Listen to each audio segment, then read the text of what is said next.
very easily and have actually, you know, the same effect. You want to be sensitive to the environment. You want to make sure that you're not destroying, you know, wetlands and things like that, or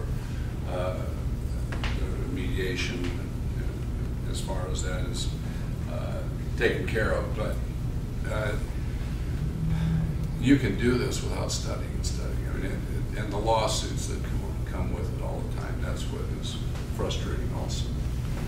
What's interesting on some of the lawsuits is that, like, the EPA will say, well, we don't have the authority under the law to do this. And so what they'll do is tell their friends on the outside, why don't you sue us? And then we will not resist the lawsuit. And we'll also, when you win then, because we don't resist it, we pay your legal fees. So you're really not going to be able to expedite anything? Well, we can't if we restrict what the litigation, put some restrictions on those things to actually have an expedited way of doing things, and say maybe you can only have one environmental impact study rather than 6. Things, you know, this will approve a project. You know, you want to study it, you want to make sure you're doing the right thing, but to continue this and drag it out forever, just crazy. That, and you know, the highway bill. Well, I'm an appropriator and don't write the highway bill. I'm the one that funds it. Okay, and right now, the authorization is for about $39.1 billion a year going to the states to do the highway projects. The problem is that we only have about $27 billion of revenue coming in. So that's why we don't have a highway bill, is they're trying to find a source of revenue. You know, what we propose were to go after royalties from enhanced drilling offshore and onshore, basically, and use those royalties to fund the highway bill, because that's new revenue. The way, if you try to run your business the way the government runs it, I mean, you'd number one, you'd be bankrupt, and you would never go to these people and get a loan, right? Sure. But they, even though the administration says you can't drill here, you can't go after oil and gas in certain huge parts of the country today that they control, because technically those lands are open, you don't get any credit from the Congressional Budget Office that you can use to fund the highway bill. If it makes any sense at all, but it doesn't. No. But that's the reality of it. Not all of this stuff didn't happen overnight. This has been year after year of this rule, this rule. So how do you peel back all of that stuff to start making sense?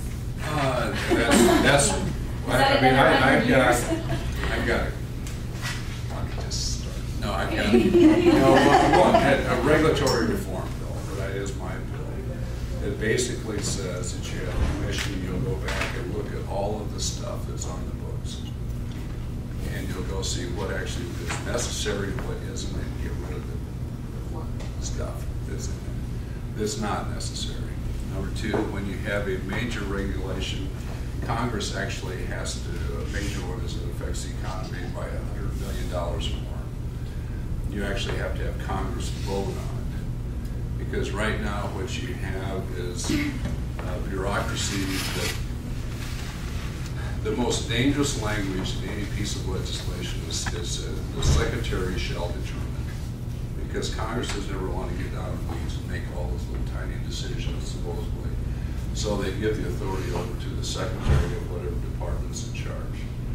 And you also have what they call report language, which is to give the intent of the legislation from Congress, which they can totally disregard because it's not part of the law itself.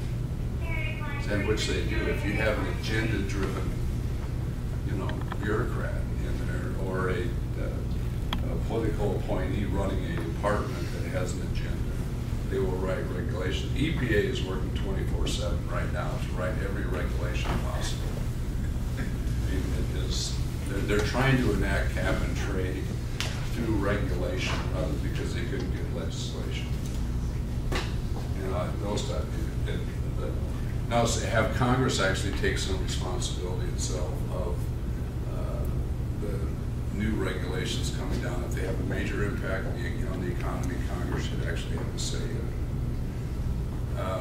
Another bill I have basically is called Do Your Job Act, which says that if you don't pass a budget, you don't get paid in Washington. If you ever want to get people's attention in Washington, start talking about cutting the pay off and getting, you know, we could probably move it in the House, or we will, but I'm not sure if the Senate will do anything with it. If you tried to run your business, I just, you know, coming out of the frustrating, you come out of a small business and family business, you know, and you make decisions. You might make the wrong decision, but at least you do it. In Washington, nothing is ever done. And it's no one is ever held accountable or for anything that is done. Yeah. Yes. How does that? How do you make change to that? I'm sorry, I jumped in. How do you make change to something like that? I mean, it's an old beast. How do you? That's where people in the position? Another piece of legislation. No, it's less government act. It basically, you ever heard of the Lean Six Sigma, lean manufacturing methods that they use today? Apply that to the federal government, so that you actually have an incentive for people for efficiency, that they're accountable, that, you know, that, because there is really no accountability in the bureaucracy. And at least with that, you would have a way of saying that something didn't work, that this is the group that did it, this is the person that did it. I mean, HUD is in my jurisdiction on my subcommittee. You know, last year, 97% of the people at HUD, which is probably deemed by most people to be one of the most dysfunctional departments in the whole government, they got 97% got performance bonuses last year at HUD. Seriously? Yeah. No, I mean, I asked the Secretary Donovan, I said, how do you not get a bonus at HUD? I mean, do you have to commit a felony or something, or what? You know, how do you? It's crazy, but they don't care. That's just. I'll get my bonus no matter what.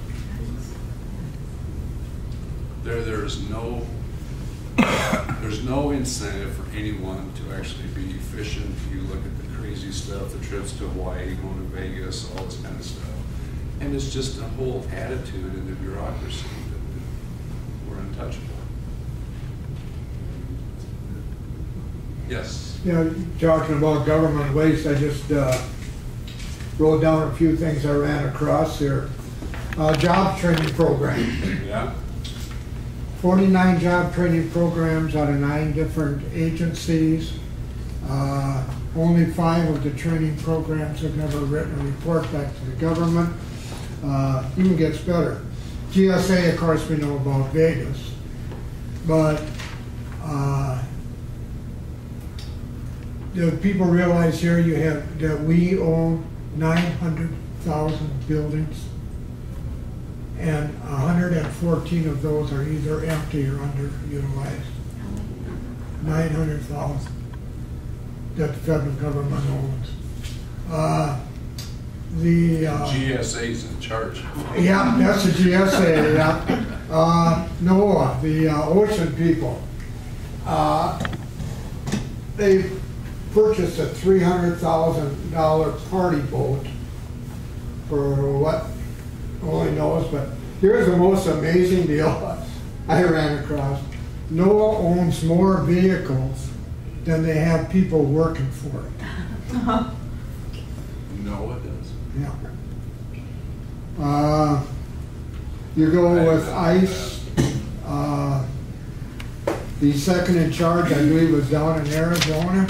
I think is just indicted for $600,000 of bonus expense money through his agents and himself, like 10 trips to New York that he never made. And then, of course, you just mentioned the federal judges going to Hawaii at the Ninth Circuit. On the agenda, surfing, sports fishing, yoga, and the one conference I could get a hold of that they were going to hold is how to use an iPad. I have a 10-year-old granddaughter. I'll send her right over. That's it, and it's like $50,000 a second that we're going into debt. And how do you stop the train? I mean, that's like having a coal train going downhill and you put a pickup truck in the back trying to hold it back. I mean, it isn't going to work. It's going to take people with guts to stand up and vote to cut things. Yeah. And that's what it's all about. You know, and you talked about the redundancy of some of the programs and stuff. You ever heard of a congressman coming home from Washington and getting credit for doing away with something? Yeah. The whole incentive is to come back and say, I passed some new piece of legislation that's going to do this for you or that for you, or it's going to give you money here. I mean, there is an absolute perverse incentive. If in fact you're responsible and you vote to cut stuff, then you're demonized. I mean, like our budget, where you try to actually reform, you know, cut spending, reform and save Medicare from the it's like they didn't do anything. They cut $500 billion out of Medicare to spend on something else after people have looked into it. But then they demonize you because you actually have a plan to save it. You know, it's unfortunate. You know, which I've never figured out is you go to these budgets. I think the last Ryan one or the one before was like a 3% increase in, you know, to hold down the increase. Right, and there it's deemed, that's a cut. but that's deemed as a cut. If you're slowing down spending, you're cutting. Cutting, right. I mean, it is beyond reason, actually. That's why we're $15.7 trillion in debt. Yeah. And, you know, I quite honestly wouldn't be doing this again because I've, you know, been there, seen that, whatever. You know, I just had a new grandson born January 4th. And I look at that little baby and it's $50,000 in debt the day when he took his first breath. It is immoral what we're doing. And the limited opportunities that those kids are going to have compared to what I had and what, you know, what you've all had. We're taking away the American dream from people just because of a government today that wants to spend so much. And there is a true difference in philosophy. Some believe the government knows better than everything, and some of us believe the private citizen, that the freedoms given a free society and individuals will be successful if in fact you're allowed to do that. Well, I that's also what think built there's this balance country. in there too that can be made. Nothing's going to change overnight, but I think, you know, that common sense needs to prevail on both sides of the aisle and even play nicer, in my opinion. It's very frustrating. I mean, anybody has ever seen me get up and fight or scream, because I want to get stuff done. I mean, and it's like on my committee, John Olver is my ranking member. I'm the chairman. He's the highest ranking Democrat on my subcommittee. Brags about the fact that he is the most liberal member from Massachusetts. I mean, that's good because you got Barney Frank, you've got, you know, the whole crowd from Massachusetts. That he is very sensitive if you don't say that he's the most liberal. We work together extremely well. I say, no, John, I'm not going to fund that. But he says, well, okay, all these new ideas all the time. But we get along great, and we actually understand that we have to get our work done. We have to move the product. We were one of the three bills that passed last year on regular order, and was done before the end of the fiscal year. The other 9 appropriation bills went into the big omnibus bill, which always ends up spending a lot more money. We actually held our target as far as the budget and got our work done. We don't have to be yelling and screaming to get stuff done. Yes, Jim? It seems like Congress makes a program and it goes on forever, whether it's useful or not. Is there any way that we could start adding sunset Sunset date, absolutely.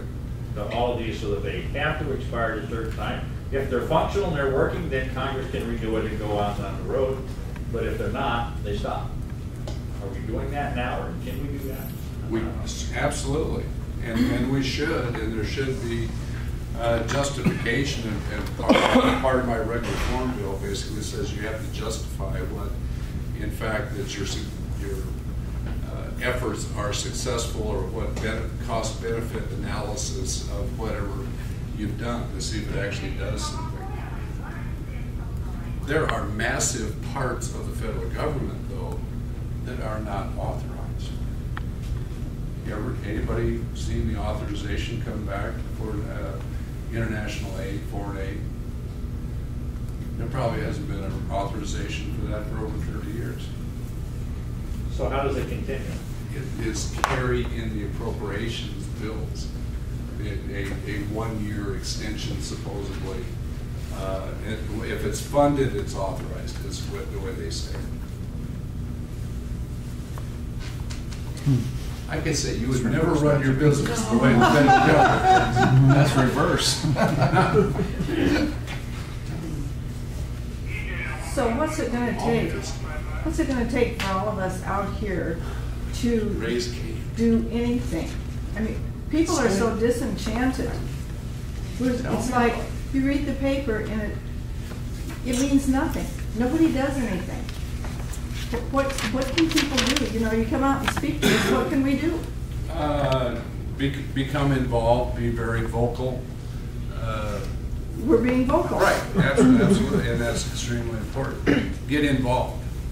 Now, I will just, I mean, I don't speak in partisan ways in groups like this, but a change takes 2 elections in this country. We had an agenda with the Speaker Pelosi and the majority before, with the total control of Congress, and with the President that did the stimulus, that did the health care bill, did the Dodd-Frank, did all of these things that people were very outraged about. We had an election last year. That's why 63 Democrats were thrown out of office in the House of Representatives and controlled change. Today you have gridlock. Now our founding fathers are laying in their graves smiling today because they designed a system that is actually, when they see the course of ship going too far one way or another, it has a way of bringing it back.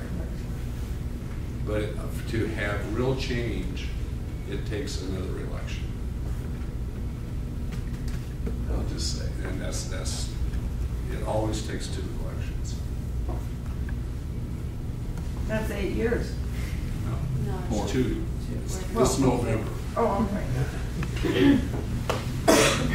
Takes 2 elections of that specific office. House is Well, every 2 years. to change, I mean, Yeah. last time the House changed, and it will be this time the Senate very well probably will change, and we'll see what happens in the White House. But if you want to fundamentally change what's going on,